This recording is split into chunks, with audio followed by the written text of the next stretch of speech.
पाकिस्तान में बहुत सारी ख़वातीन हैं जो एक इमोशनल अब्यूज़ के ही अंदर रहती हैं throughout their married life. By emotional abuse मैं ये नहीं कहती हूँ कि सिर्फ मैरिज के अंदर ही, बहुत सी जो लड़कियां हैं या बहुत से बच्चे जो हैं वो चाइल्डहुड में ही उनको ये वाला जो ट्रॉमा है या इनको ये प्रॉब्लम जो है वो आना शुरू हो जाती है। तो साइकोलॉजिकल जो रिसर्च है वो ये बताती है कि जो बच्चे इस तरह के एनवायरनमेंट में रहते हैं ना, ये जो ऐसी फैमिलीज हैं जो अपने बच्चों को शुरू से दबा के रखते हैं, पता है ये वर्ड सबर कहाँ से इन्होंने ले आते हैं। सबर का मतलब ये नहीं है कि जी आप जुल्म और तशद्दुद जो भी है उसको आप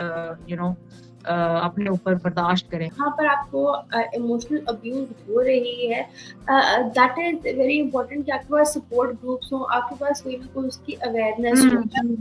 हमें अवेयरनेस नहीं है, we don't know what would classify as emotional abuse, because emotional abuse is not something that you see, it's something that you feel.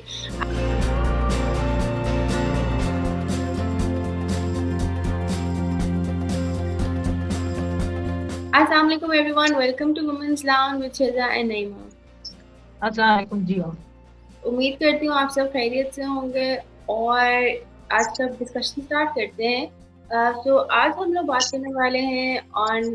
Emotional abuse in marriage. Pakistan में बहुत सारी ख़वातीन हैं जो एक इमोशनल अब्यूज़ के ही अंदर रहती हैं throughout their married life. I think it starts from home, starts from the beginning, जहाँ पर हम कहते हैं कि बच्चों को ही हम बताना शुरू कर देते हैं कि उनकी जो फीलिंग्स है ना वो वैलिड नहीं है, तो हम उनको कहना शुरू करते हैं आप इसको भी अकोमोडेट करो, इसको भी अकोमोडेट करो। तो I think it starts from there. जब हम अपनी फीलिंग्स को खुद रिकग्नाइज नहीं करेंगे, वैलिडेट नहीं करेंगे, तो फिर उसके बाद हमें आदत हो जाती है उस ग्राइंड की। नहीं माँ, व्हाट डू यू थिंक? और ये वर्ड्स आई थिंक नए नहीं है हमारी सोसाइटी के अंदर। एज यू मेंशन कि बहुत सी ऐसी खवातीन हैं जो ऑलरेडी इस तरह की सिचुएशन में they are already I mean living that situation, या ऑलरेडी ट्रैप्ड हैं या इस उससे गुजर रही हैं, लेकिन उनको ये होता है अवेयरनेस नहीं है इतनी ज्यादा, या उनको हमें एक कंडीशनिंग जो शुरू से बचपन से की जाती है स्पेशली फॉर द फीमेल कि कोई बात नहीं सब्र करो। और कोई अगर आपको एक तो ये बात है कि जी सब्र करो कोई बात नहीं, हालात चेंज हो जाएंगे, वक्त चेंज हो जाएगा। The other thing is not only the conditioning, दूसरी बात ये भी है कि जी हमारे जो मतलब कंडीशनिंग के साथ ये भी है कि जी पेरेंट्स ज्यादातर यही एडवाइस करते हैं कि जी अब तुम्हें शादी कर दी है तुम्हारी, तो अब तुमने वहीं रहना है, तुमने हालात के साथ मुकाबला करना है, सब्र करो, चेंज हो जाएगा वक्त के साथ। एंड बाय इमोशनल अब्यूज मैं ये नहीं कहती हूँ कि सिर्फ मैरिज के अंदर ही, इवन बहुत सी जो लड़कियां हैं या बहुत से बच्चे जो हैं वो चाइल्डहुड में ही उनको ये वाला जो ट्रॉमा है या इनको ये प्रॉब्लम जो है वो आना शुरू हो जाती है। एंड मतलब साइकोलॉजिकल जो रिसर्च है वो ये बताती है कि जो बच्चे इस तरह के एनवायरनमेंट में रहते हैं ना, ये जो ऐसी फैमिलीज हैं जो अपने बच्चों को शुरू से दबा के रखते हैं, उनको ये बताते हैं कि जी तुमने नो कभी भी नहीं कहना और तुम अपनी सेल्फ रिस्पेक्ट और अपनी हर चीज कंप्रोमाइज कर दो दूसरों को खुश करने के लिए। जैसे फैमिली में होता है ना, एक छोटा सा मिसाल है कि फैमिली में कोई बंदे आएंगे, ये आई मीन कोई आता है घर में तो आपने हर किसी को खुशी से मिलना है, चाहे वो आपको अंकल वो वाले जो हैं या वो वाले जो मामू हैं वो आपको पसंद नहीं है या उनकी नजर अच्छी नहीं है, या maybe he have touched some day, या मतलब इस तरह की कोई भी प्रॉब्लम्स है, वो आप उनको बता देते हैं नहीं जी क्योंकि फैमिली की वो इज्जत है तो आपने तो सही तरह मिलना है वरना हमारी नाक कट जाएगी। तो आपने शुरू से बच्चों को कंडीशन कर दिया है कि अगर तुम इस तरह के किसी अब्यूजिव किस्म के रिलेशनशिप में हो भी तो यू हैव टू कंप्रोमाइज, ठीक है। और मुझे नहीं पता ये वर्ड सबर कहाँ से इन्होंने ले आते हैं। सबर का मतलब ये नहीं है कि जी आप जुल्म और तशद्दुद जो भी है उसको आप अपने ऊपर बर्दाश्त करें। और दूसरी बात मैं ये भी बताऊं, अब जब से सोशल मीडिया भी है या लोग अब एक्सप्रेसिव हो गए, they started to talk about these problems, so उसमें अब थोड़ा सा लोगों का शुक्र है कॉन्सेप्ट चेंज हुआ कि सबर का मतलब ये नहीं है कि जी आप हर चीज बर्दाश्त करते रहे। और थैंक गॉड पाकिस्तान में या थोड़ा सा हमारी सोसाइटीज के अंदर कि मेंटल हेल्थ भी कितनी इंपॉर्टेंट है यार, अब शुक्र है इसको रिकग्नाइज लोग करना शुरू हुए हैं। पहले तो ये बात होती ही नहीं थी कि जी मेंटल हेल्थ नहीं बस पागल है, हाँ जी अगर कोई भी है लोग भी डर के बताते नहीं थे कि जी मेंटली आई एम नॉट या मुझे प्रॉब्लम से गुजर रहा हूँ या मेंटल टॉर्चर है, तो लोग बस उसको कह देते थे कि जी पागल है। तो वो एक टैबू या लोग उस स्टीरियोटाइप या उससे बचने के लिए कि जो हमें कोई पागल ना कहे, तो दे यूज्ड टू हाइड कि जी मुझे अगर कोई मेंटली प्रॉब्लम आ रही है, मेंटली मैं खुश नहीं हूँ या कोई प्रॉब्लम्स हैं, तो they don't talk about it, they don't disclose. एक तो जजमेंटल, फिर फैमिली प्रेशर, घर वालों से कि जी तुमने खातून को कि तुमने वापस नहीं आना है, बच्चे हो गए हैं, अब क्या करना है, अपने घर को बसाने की कोशिश करो। बल्कि मैंने इस एक्सटेंट तक लोगों को सुना है कि जी वो ये भी ब्लंटली कह रहे होते हैं कि जी घर बसाने की जो जिम्मेदारी है वो औरत की है। She is the one who should compromise on everything, और उसी ने तो घर बसाना है, चाहे वो मार पीट बर्दाश्त करे। और एक और बड़ी बात जो है कि यहाँ पे डोमेस्टिक मेंटल अब्यूज को या एक इमोशनल अब्यूज को वो सिर्फ ये इंटरप्रेट करते हैं कि जी वो जहाँ पे फिजिकल मारना होगा, यानी वो चपेड़ मार रहा है, ये कर रहा है, या फिजिकल उसके ऊपर ऐसे निशान नजर आ रहे हैं, इतना ज्यादा उसको मारा है, तो उसको समझते हैं कि वो डोमेस्टिक वायलेंस के अब्यूज में आता है। इसको नहीं समझते हैं कि इमोशनली एक बंदा आपको डिग्रेड कर रहा है, या आपको आपके पर्सनालिटी के अंदर, या आपको मेंटली एक नफसियाती बीमार बना दी है उसने बातें कर करके। उन चीजों को लोग रिकॉग्नाइज नहीं करते हैं कि जी ये भी बहुत बड़ी प्रॉब्लम्स हैं which we should talk about. नहीं मैं ये राइट।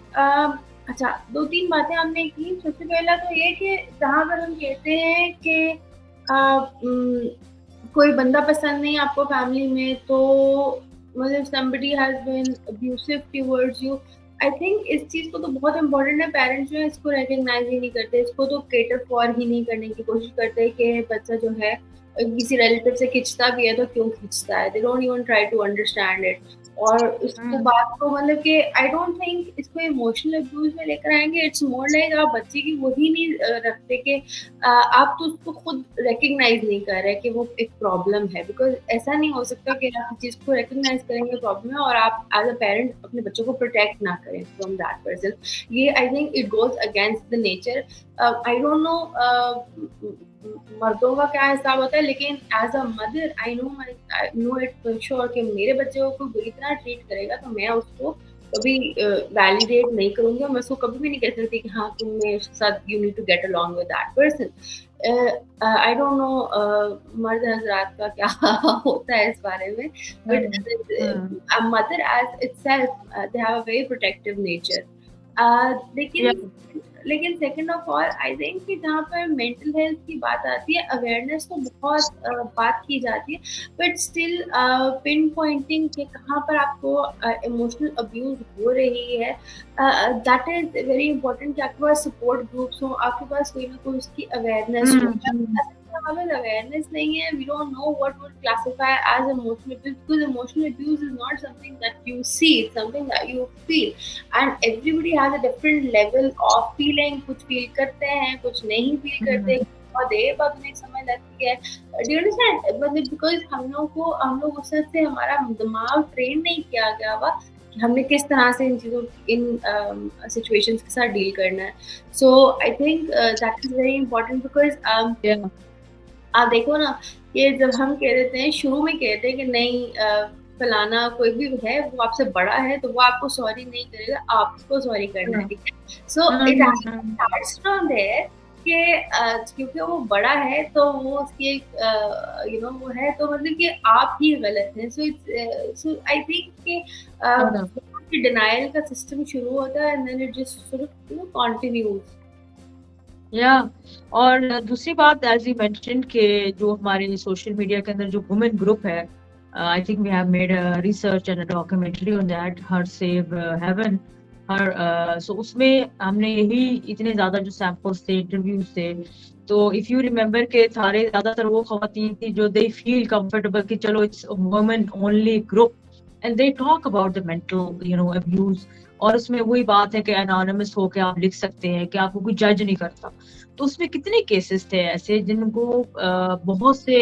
वो उनको पता नहीं था कि जी हम मेंटल अब्यूज ये हमारे साथ हो रहा है, या जो कुछ हमारे साथ सिचुएशंस वो जिक्र करती थी उनके साथ जो इंसिडेंट्स हुए हैं कि जी ये तो आपको नफसियाती बीमार बनाया जा रहा है, या आपके अंदर बुराइयां, या आपको बताया जा रहा है कि you are the person who was making the trouble, या तुम रिलेशनशिप का। हाँ,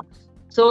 सोल सिस्टर्स के ऊपर आस्क द विलेज। अच्छा लेट मी टेल यू, वहां पे मैं अक्सर वो जब हमने किया भी था, और उसमें इफ यू रिमेम्बर कि हमें कुछ ऐसा भी फीडबैक आया था कि जी the men how they think about these groups कि जी बड़े टॉक्सिक ग्रुप्स हैं। तो वहां पे तो बता देते हैं कि जी औरत को तुम्हारा मर्द ठीक नहीं है, तुम्हारा हस्बैंड जो है वो प्रॉब्लमैटिक है, तुम उसको छोड़ दो बस। और ज्यादातर they always ask you to end this marriage, भाई एक टॉक्सिक रिलेशनशिप है, एक आपको खातून बता रही है कि ओवर द इयर्स उसके साथ ये हुआ है, yes they have kids, but you know आपने किड्स को इस तरह के एनवायरनमेंट में रखा हुआ है, और चलो किड्स का भी, और आप एक खातून या एक फीमेल या एक वाइफ जब उस प्रोसेस से निकल, मतलब उसको जो मेंटल टॉर्चर मिल रहा है, तो उसका एंड क्या है, मतलब what is the end result, what she will gain, nothing. वो तो आखिर में साइकोलॉजिकली वो बन जाएगी, बल्कि फिर उसको कहना शुरू कर देते हैं कि जी तुम तो एक यू नो अब तो तुम इस जोगी नहीं हो कि तुम्हारे तुम्हारे साथ रहा जाए, क्योंकि तुम मेंटली यू नो तुम्हें मेंटल डिसऑर्डर है, तुम पागल हो, तुम मेरे बच्चे नहीं संभाल सकती हो। इंटरेस्टिंग सी ऑब्जर्वेशन आपसे शेयर करती हूँ, प्रॉब्ली आप उससे रिलेट कर सकेंगे, आपने भी कभी कुछ ना कुछ इस बारे में देखा होगा।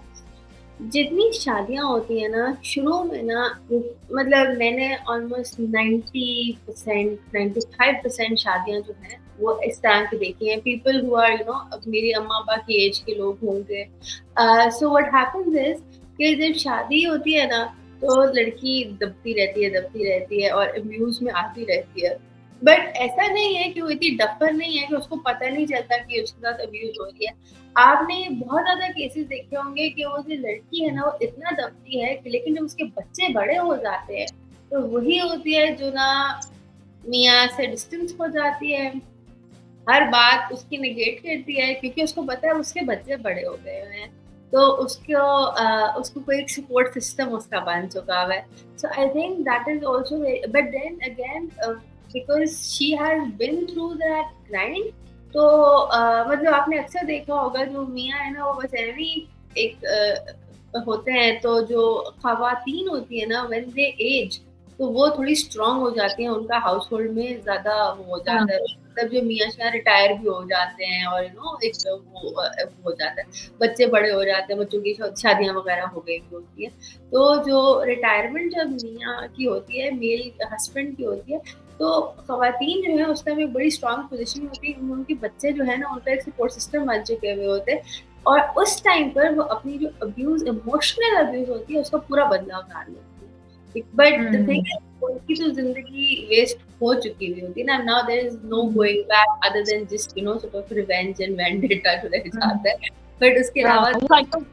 वो साइकिल चलता रहता है। हाँ, एंड देन यही यही साइकिल जो है यही सब कुछ जो है बेटे देखते हैं कि बीवियों को कैसे ट्रीट किया गया होता है, यही जो है बेटा देखती है कि हमारी माँ के साथ क्या किया गया था, and then it you know sort of continues from there, it's very difficult break that cycle as well. तो मुझे लगता है कि बिकॉज अब्यूज है ना, abuse breeds abuse as well, तो अगर आपके साथ हुआ है तो आप अगले के साथ भी करेंगे, और फिर जब आप सास बन जाती हैं तो फिर आप वही जो है अब्यूज आगे भी ट्रांसफर करने की कोशिश करती हैं, एंड देन मेरे साथ भी हुआ था तो ऐसी तो कोई बात नहीं है, यू नो। और पता है कि एक तो ये वाली एक्सट्रीम है ना कि अब्यूज हुआ तो वो अब आगे से अब्यूजर बन गया, ठीक है, specially this mother in law है, मदर इन लॉ है, जो भी है। The other thing is you know एक और भी एक्सट्रीम है, वो ये कि लोग अक्सर कहते हैं कि हाँ घर का मसला है उनका, उनकी आई मीन अगर कोई औरत बात करना चाहती भी है, कोई बताती है कि जी मेरे साथ ये हो रहा है वो, तो ज्यादातर लोग क्या आपस में कोई झगड़ा हो गया, पता है मैंने तो इस तरह भी सुना है कि जी उसको अच्छा खासा यू नो अगर मार भी रहा है, कुछ भी कर रहा है, मतलब अक्सर मेरे ये कहानियां उसमें आती हैं कि जो लोग उसको फिर कहते हैं नहीं जी मियाँ बीवी का मसला है, हमें क्या जरूरत है बीच में इंटरफेयर करने का, they will solve it. So you know उसमें ये नहीं देखते हैं कि जी औरत के ऊपर ज्यादती हो रही है, चाहे वो फिजिकल है चाहे वो मेंटल यू नो टॉर्चर है, तो ये भी चीजें बड़ी है। और मैं ये कहती हूँ thank God to these social again these you know social media के ऊपर ये जो ग्रुप्स बने हुए हैं जिसमें कम से कम आके वो वेंट या अपना मसले बता तो सकती है, कुछ मिलती है, या उनको होता है कि जी अच्छा मैंने when I was I came to two things, one is Jugnu the project जुगनू, और दूसरा है Punjab commission on the status of the women, जिसमें अगर we will post this link in the caption, अगर if anyone have this issue mental problem है कुछ भी and they cannot talk या family supportive नहीं है या even they want any kind of help, तो one is 1043 नंबर है जिसमें females हैं, they consult, I mean they are ready for the counseling or they listen to the complaints and all this and they try to solve. Jugnu project बहुत अच्छा है, Zohra Waheed I think she is the one who is running this platform, ये line है, आप इधर भी complaints कर सकते हैं, तो we are going to post this, so if in case if anyone who is going through these you know things, so they can always get help from these two. अभी मेरे पास तो ये 2 आई हैं, लेकिन ये बहुत ऑथेंटिक मैंने देखा है और they have many cases. you're right. जहाँ तक सपोर्ट ग्रुप्स की बात है और जहाँ तक ये बात है कि किस तरह से इसके साथ लोग कहते हैं ना कि इनका घर का मसला है, इसमें नहीं पढ़ना है, नहीं, मतलब 2-3 चीज़ें हैं कि एक तो हमें ना पासर बाय इंटरवेंशन कभी बताया नहीं गया। हमें ये नहीं बताया जाता कि हमने इंटरवीन किस तरह से करना है, क्या तरीके हैं, किस तरह से, मतलब कि हाउ, अगर मुझे कोई आके बताए तो मैंने क्या करना है, मुझे अब कोई पता नहीं है इसके बारे में, मैं उसको ही कहूँगी कि तुम जाके रिपोर्ट करो, right? So there has to be a system जहाँ पे दूसरा कोई रिपोर्ट भी कर सकता है, यू नो। अच्छा, एक बात ये होगी, दूसरी बात ये मैंने अक्सर ये भी देखा है कि ना जब आप खवातीन को बताते हैं कि ये आपके साथ ये हो रहा है, तो वो बिकॉज़ हम लोगों को खवातीन को इतना ज़्यादा बैक एंड पे रखा जाता है और हम लोगों को ये कहा जाता है कि ना आप लोग तो होम मेकर होंगे और आप लोगों को फाइनेंशियली आपको इतना एम्पावर होने की ज़रूरत नहीं है। सो बिकॉज़ ऑफ दैट इतनी ज़्यादा खवातीन हैं जो जिन्होंने ना जिन्होंने लेट्स से वो कहती हैं हम समझौता कर लेते हैं बिकॉज़ दे आर हाँ, नॉट एम्पावर्ड, तो उन्हें ना ये एक ईज़ी वे लगता है कि अच्छा चलो इस ग्राइंड से गुज़र जाएँगे, एक दिन हमारा भी दिन आ जाएगा। बट दे, अगर लेट्स से मैं किसी के जाके इस तरह का घरेलू मसला है, किसी का जाके मैं रिपोर्ट भी कर दूँ, वो खातून ही अगर आके मेरे ऊपर आके मुझे शुरू हो जाए कि you know how dare you, हाँ, तो एक वो बहुत बड़ा प्रॉब्लम है कि you know how do you tackle that. तो आई थिंक ये भी इस वजह से, मतलब कि मुझे लगता है पाकिस्तान में लोग जो हैं यही कहते हैं कि ये इनका अपना मसला है तो ये खुद ही डील कर लेंगे because of this complicated issue. I think या इसी के साथ let's just end this. Please do write to us and let us know what you think about emotional abuse in a marriage, in a marriage or any relationship, और इसके क्या-क्या steps हैं जो हमें उठाने की ज़रूरत है ताकि हम एक environment, safe environment अपने लिए create कर सकें जहाँ पे या खवातीन जो हैं वो खुद सेफ्टी के साथ रह सकें। इसी के साथ हमें इजाज़त दीजिएगा, अपना बहुत ख्याल रखिएगा। अल्लाह। ओके जी, अल्लाह हाफ़िज़।